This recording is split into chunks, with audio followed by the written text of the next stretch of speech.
Boa noite. A Delegacia Especializada em Homicídios e Sequestros apresentou hoje mais um acusado de ter participado diretamente na morte do delegado Oscar Cardoso, executado com mais de 20 tiros no início de março aqui na capital. A polícia acredita já ter esclarecido o crime, mas 2 pessoas continuam foragidas. Marcos Roberto Miranda da Silva, de 27 anos, foi preso no início da tarde desta quarta-feira, em uma casa no bairro Redenção, zona centro-oeste de Manaus.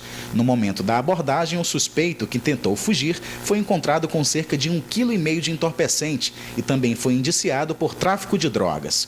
Marcos Pará, como é conhecido, estava com um mandado de prisão em aberto por suspeita de participação na morte do delegado Oscar Cardoso, ocorrida no dia 9 de março no bairro Petrópolis. De acordo com as investigações da polícia, ele teria tirado uma criança do colo do ex-delegado antes de ele ser executado. As alegações que ele diz que ele estava no local, mas não teria tirado, teria retirado a criança do colo da vítima. Mas assim, quando chega em depoimento, eles negam, são orientados a não falar, mas a gente já sabe, está acostumado com isso, tem provas técnicas comprovando que a participação dele. Com a prisão de Marcos Pará, chega a 4 o número de presos por envolvimento direto na execução do delegado Oscar Cardoso. Ainda de acordo com as investigações da polícia, 2 pessoas continuam foragidas. Uma delas seria o mandante do crime, o traficante João Pinto Carioca, mais conhecido como João Branco. A polícia está concluindo as investigações, ainda falta algumas prisões, a prisão principalmente do João Branco já está com a prisão preventiva decretada, e o outro indivíduo nós estamos qualificando, não podemos divulgar o nome dele ainda, até mesmo porque atrapalharia nossas investigações, mas faremos as prisões posteriormente e estaremos apresentando à sociedade e à justiça todos os envolvidos neste caso. Nesta quarta-feira, a polícia apresentou os outros 3 suspeitos. Messias Sodré, que foi preso em São Paulo e seria o motorista do veículo utilizado no momento do crime. Mário Tabatinga, preso na Venezuela e que teria cedido o veículo, e Diego Moldes, cunhado de Messias e que havia sido preso no mês passado por tráfico de drogas. Para o delegado da Especializada em Crimes de Homicídio, com essas prisões, já é possível entender como foi a ação dos bandidos no dia do delito. Aproximadamente 6 pessoas foram ao local do crime, 2 carros estavam no local, que participaram efetivamente, né? E essas pessoas agora já foram identificadas e estão sendo presas gradativamente, conforme as nossas investigações, e estão sendo apresentadas para vocês e para a justiça para que respondam pelo crime que eles cometeram. As investigações da polícia apontam ainda que outros 2 suspeitos de participação no crime foram mortos, também com características de execução. A Polícia Civil deflagrou esta manhã a Operação Aura de combate ao tráfico de drogas na zona leste de Manaus. 10 mandados de busca e apreensão e 2 de prisão foram cumpridos, mas durante a ação, 4 pessoas foram presas.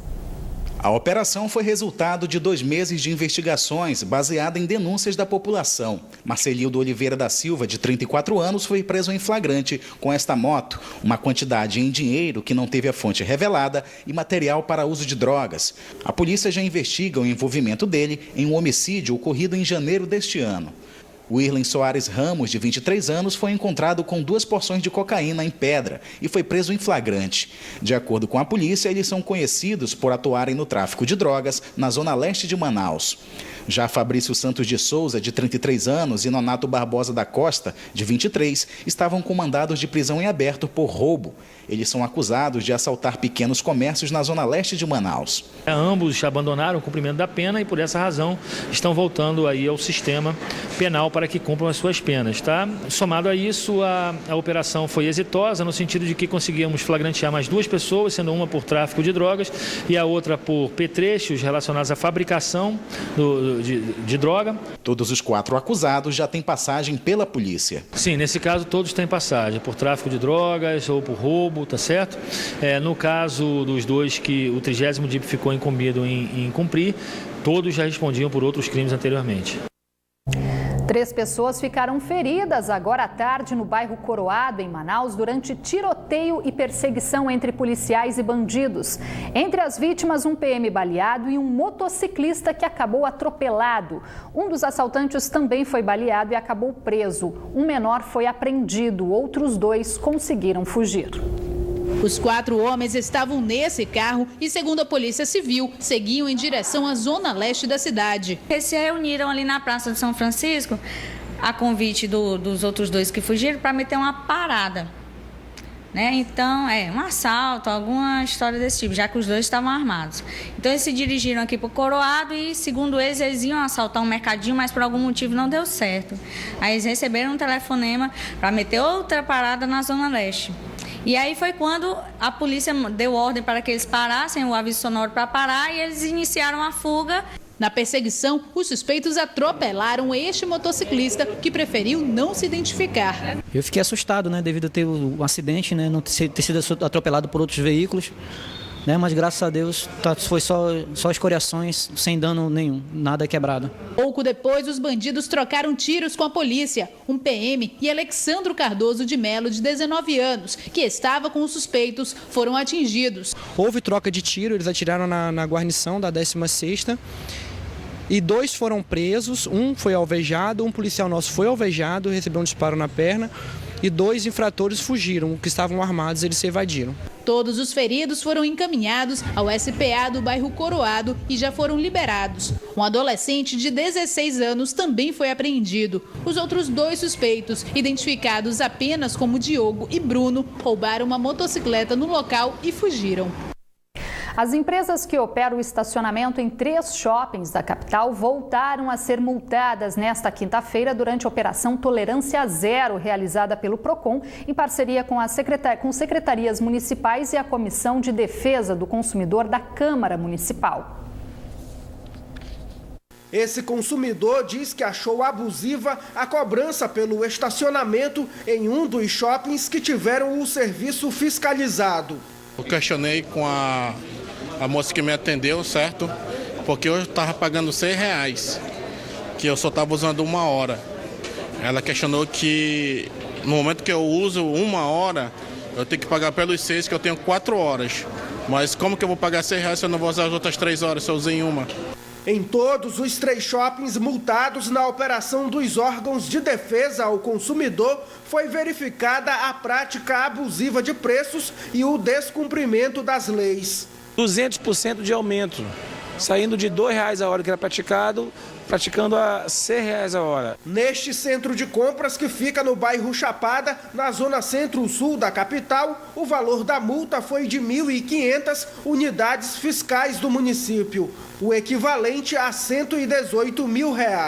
Já neste outro shopping, localizado no bairro Adrianópolis, também na zona centro-sul da capital, a multa aplicada pelas irregularidades no serviço de estacionamento foi de quase R$79 mil. As coisas no shopping é altamente cara e ainda tem que pagar um estacionamento com um preço abusivo como esse. Outra irregularidade encontrada foi a cobrança abusiva do ticket perdido. Por conta apenas dessa infração, este centro de compras, que também fica no bairro Chapada, na zona centro-sul, foi multado em mais de R$39 mil. O ouvidor do município explicou que as sanções estão de acordo com o que prevê o Código de Defesa do Consumidor. Queremos que se cumpra as leis, o fracionamento da lei e a não abusividade dos preços.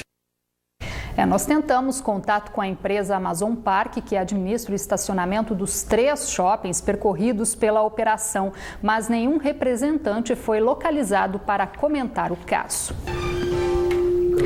O mês de junho se aproxima, tempo de festas juninas e, claro, da Copa do Mundo da FIFA. E com tantos motivos para comemorar, o comércio de fogos de artifício da capital já se prepara para ampliar as vendas.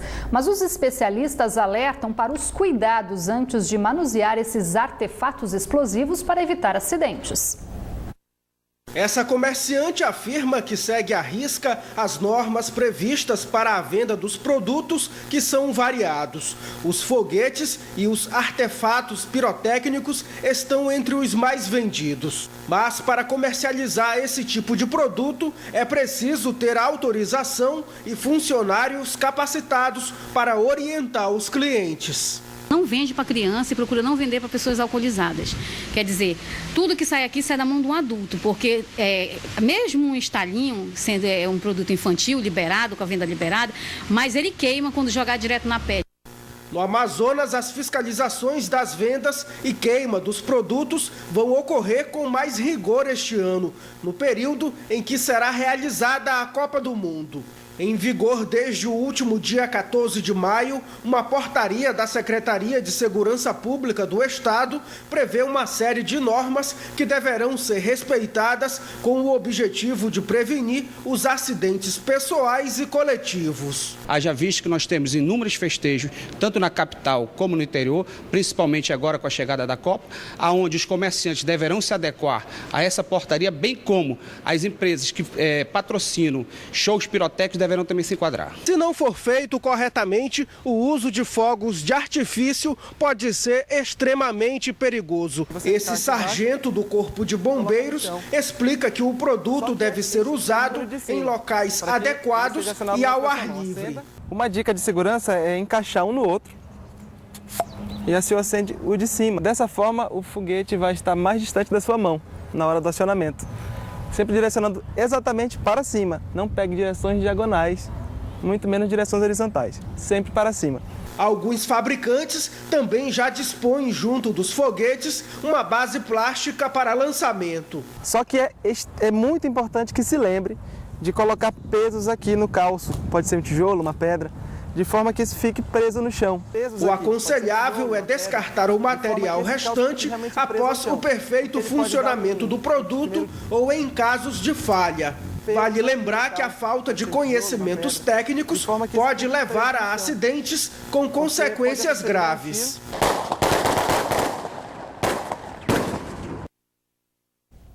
$40 projetos para a expansão do Polo Industrial de Manaus foram aprovados esta tarde durante a segunda reunião do ano do Conselho de Desenvolvimento do Amazonas, o CODAM.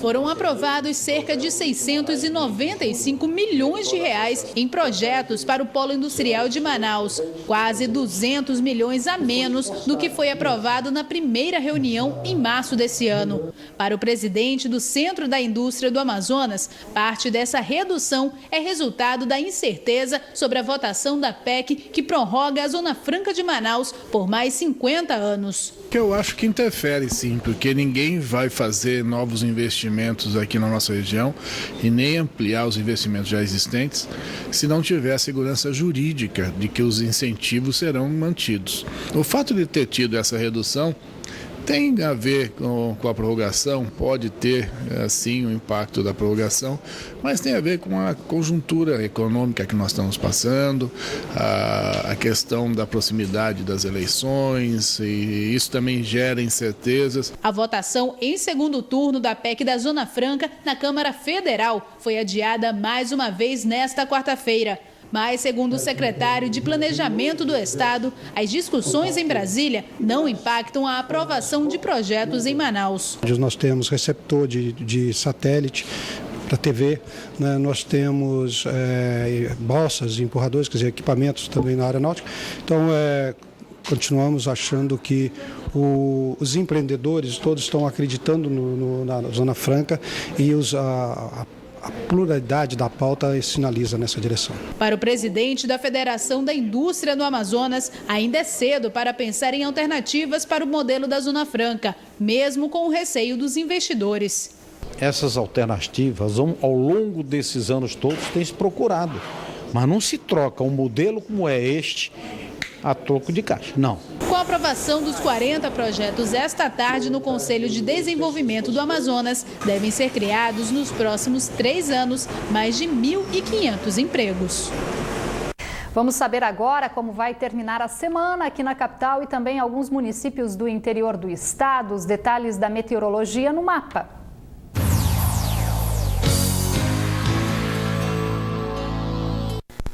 Em Tabatinga, sexta-feira segue com variação de nuvens e aberturas de sol, mas também a chance de pancadas de chuva. As temperaturas variam entre 24 e 30 graus. Em Altazes, a previsão é de céu com muitas nuvens e possibilidade de chuva de curta duração que pode vir acompanhada de trovoadas. Mínima de 26 e a máxima chega aos 30 graus.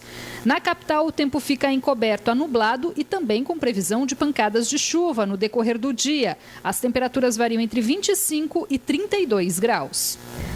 Todos os anos, milhares de pessoas no Brasil descobrem que sofrem de leucemia, um tipo de câncer no sangue que pode levar à morte. Em muitos casos, a única alternativa para salvar o paciente é submetê-lo ao transplante de medula. O problema ainda é a falta de doadores disponíveis por conta da desinformação sobre o assunto. Calielton descobriu no fim do ano passado que tinha leucemia. Os sintomas da doença vieram rápido, mas os exames só constataram o câncer um mês depois. Aos 23 anos, Calielton sabe que a única chance de cura será com um transplante de medula óssea. O transplante é a única forma que eu tenho de ter uma vida normal, né? Porque vai chegar um momento em que a quimioterapia não vai mais fazer efeito no meu corpo. E a doença, a leucemia, no caso, vai voltar, vai começar a progredir e, infelizmente, não vai ter nenhuma outra forma de combatê-la.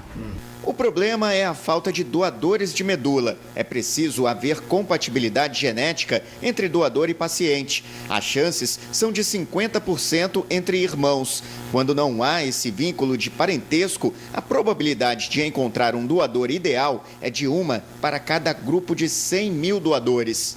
Outra dificuldade é a falta de informação das pessoas sobre o assunto. O transplante de medula é simples, rápido e não deixa sequela alguma para o doador.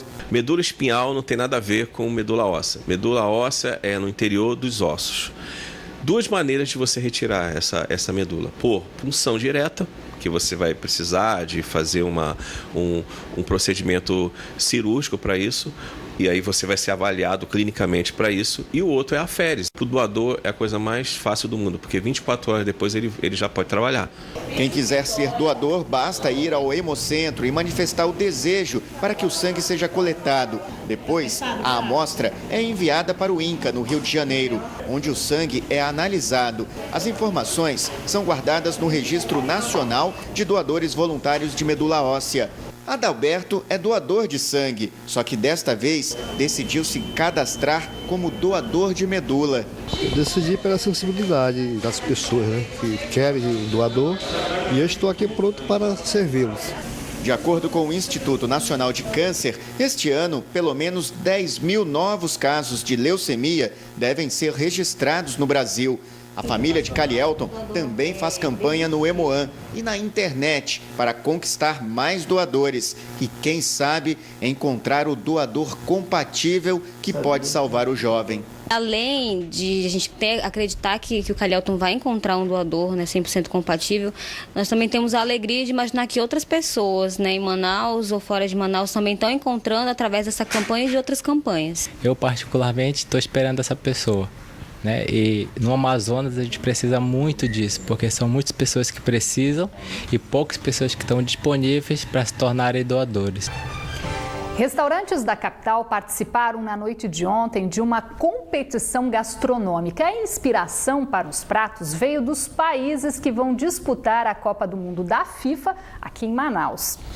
Mas o toque brasileiro, ou melhor, amazônico, não ficou de fora. Início de jogo, a Inglaterra sai na frente com o tradicional peixe com fritas. Mas espera, feito por um japonês? Esse prato foi trazido pelos portugueses judeus para Inglaterra e para a Holanda e toda a Europa, inclusive para o Japão. Então, desde aquele tempo, a comida era globalizada.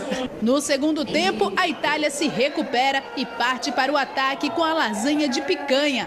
Procuramos trazer a picanha, porque todo mundo gosta, né, para fazer uma lasanha, e esperamos poder marcar o gol, né? A partida segue empatada. Os jogadores não sabem para onde vão marcar o gol. avaliação de 1 a 10 e a gente pode esperar sair o segundo prato para poder dar avaliação, então para poder fazer a comparação, né? Calma, você não deve estar entendendo nada. É que na noite desta quarta-feira, o campo de futebol virou uma competição gastronômica. As delícias típicas das seleções dos países que vão jogar em Manaus ganharam um toque brasileiro. E como em todo bom jogo de futebol, não pode faltar a animação da torcida. E essa aqui não decepcionou. Só que nessa disputa, os competidores são restaurantes amazonenses, que aqui representam os goleiros. Ganha quem fizer mais pontos marcados pelos jogadores, ou melhor, os jurados. Olha, é muito bom, uma boa consistência, um bom sabor. Se bem que eu já sou fã da comida italiana já há bastante tempo, né? Então essa combinação, o queijo com picanha, foi maravilhosa. Nota 10. Na ocasião, também foi divulgado o novo aplicativo da Brasel. É um guia completo para turistas que chegam em Manaus para a Copa. O QR Code vai ser disponibilizado nos táxis da capital. Mostra informação dos principais restaurantes da cidade, os tipos de cartões que aceitam, se possui música ao vivo, cardápio bilíngue, ou seja, uma série de informações. Ele mostra também quanto custa um táxi da onde você está até o restaurante, bandeira 1 e bandeira 2. A ideia, tanto da brincadeira quanto do aplicativo, é divulgar o que o Amazonas tem de mais atraente, a gastronomia local. Quem vem numa cidade pode não tomar banho, pode não dormir numa cama bem arrumada, mas quer comer.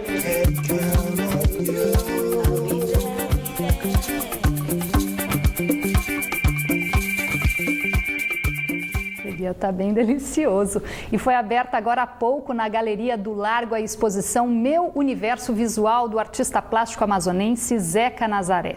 A mostra faz parte da programação cultural Amazonas de Todas as Artes, preparada para atrair os turistas durante a Copa do Mundo da FIFA aqui em Manaus.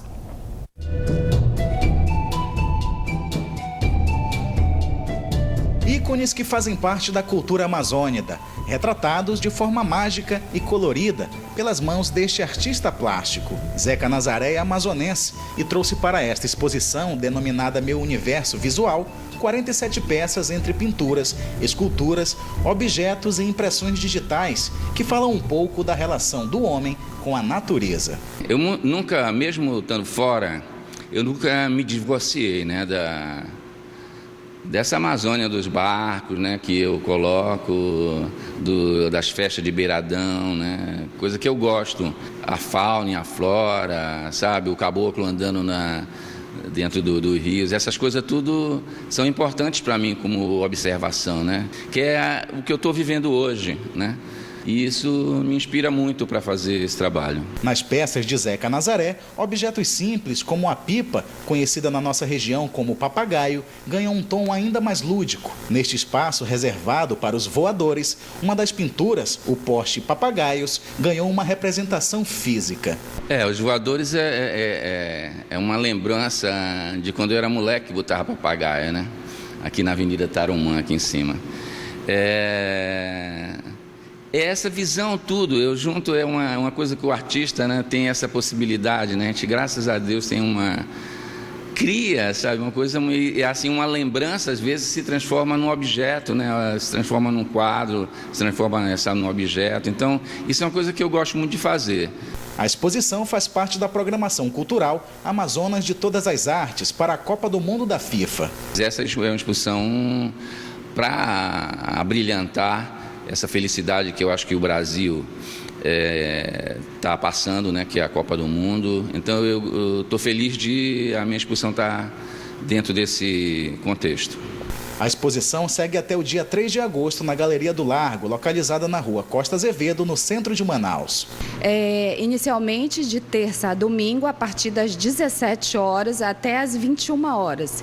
No período da Copa, nós abriremos de segunda a domingo, a partir das 9 horas da manhã. Um programa para o turista conhecer as nossas belezas plásticas e naturais e para o amazonense se identificar com os signos da Amazônia.